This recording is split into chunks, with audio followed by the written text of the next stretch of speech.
On dit que la France et ses armées jouissaient enfin d'un rapport acheté par des efforts si héroïques. Le gouvernement a laissé échapper les tristes secrets de sa faiblesse et de son impérité par ces dissensions intérieures. Les hommes éclairés avaient senti promptement que le territoire ne tiendrait qu'une existence éphémère et orageuse. Outre l'impossibilité de conserver une harmonie parfaite entre 5 personnes, armées en commun détournent tous les pouvoirs et dirigées par des passions, des préjugés et des caractères si différents.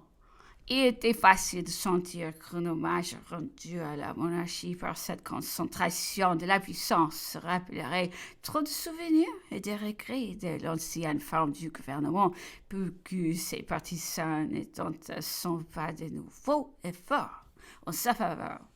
Pour les royalistes, le territoire n'était donc qu'un passage à la monarchie. Ils espéraient que le trajet serait court.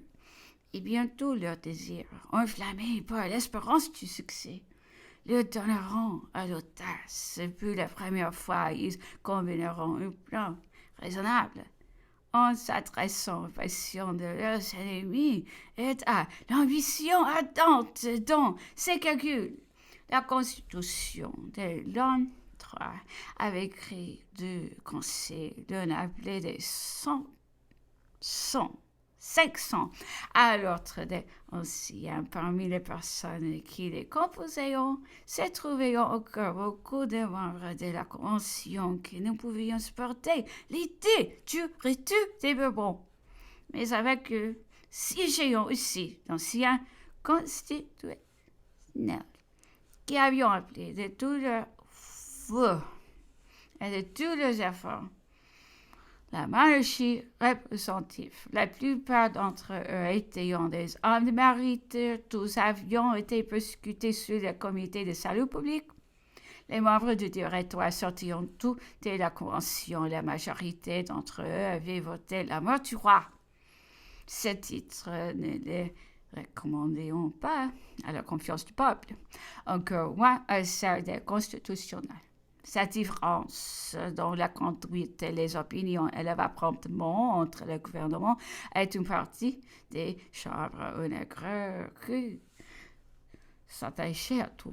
Peut-être cependant n'aurait-elle pas mené une catastrophe si deux de nos généraux les plus célébrés n'étaient pas arrivés dans le conseil des 500 déjà chargés en faveur des Bourbons, d'une conspiration qu'il était bien résolu à faire réussir.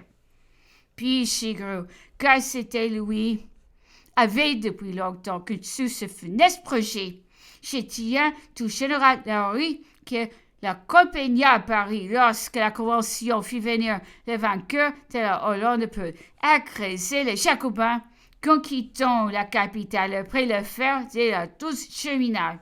Puis Chigre se plaisait à lui montrer son mépris pour cette assemblée. Ce mépris était si exalté qu'il s'indignait au souvenir des éloges et des honneurs qu'on venait de lui prodiguer. C'est dans cette disposition qu'il prit le commandement de l'armée du Rhin. Bientôt commenceront ses relations avec le prince de Condé. Elles ne pourront rester longtemps secrètes. Les princes hésitaient, demandaient des conseils, suscitaient les ordres du comte de Lille.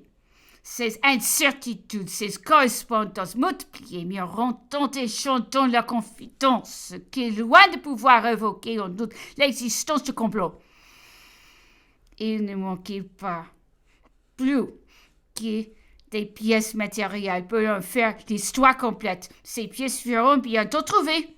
Le comte d'Entraigues, émigré, furieux et d'un esprit actif mais assez mal réglé, était un des agents de la correspondance attaché à la légation russe.